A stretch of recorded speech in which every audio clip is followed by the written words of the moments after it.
Hey, what is going on, guys? I'm going to show you two ways that you can do a screenshot, and this will work for the iPhone X or iPhone XR as well as the iPhone XS Max.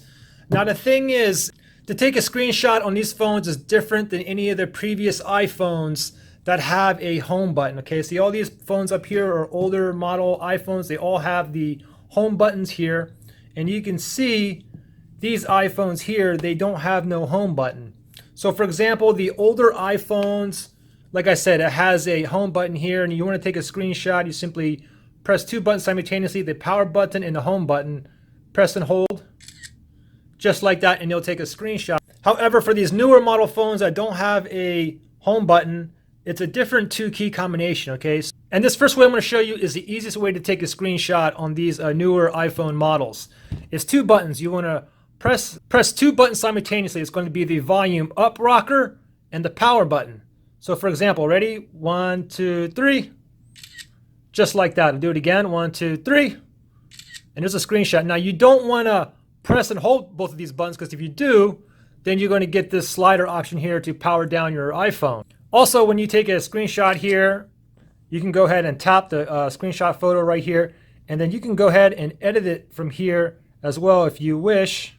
Now the second way to do the screenshot is using the Assistive Touch, and this is great especially if your volume up button or your power button is not working. And what you simply do is go ahead and open up your Settings app, then go to General, and then go to Accessibility, and then from here you want to look for Accessibility Touch, which is right here. So tap on that.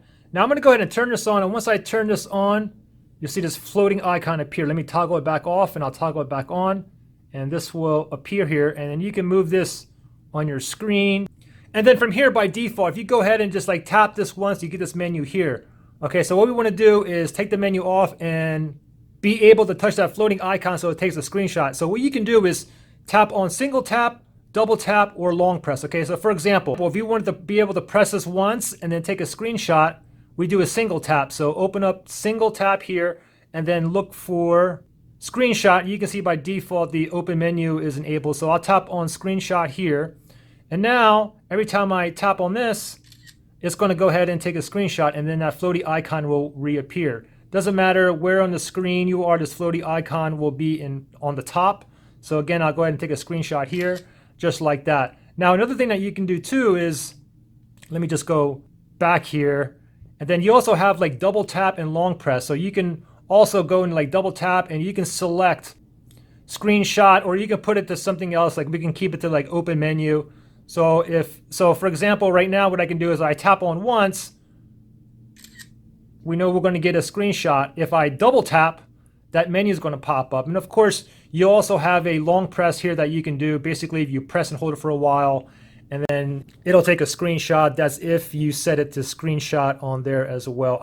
Also, all the screenshots that you take will be saved in the Photos app here. So tap on your Photos app, and if you're clicking on the Photos album here, then obviously the last photos will be your screenshot here. Or you can go ahead and tap on Albums here, and then you can scroll down and look for Screenshots folder right here. Tap on that, and then all your screenshots are right here as well. So pretty simple. If you guys have any questions or need help, comment below. And thanks for watching, guys, and I will see you in the next one. Bye.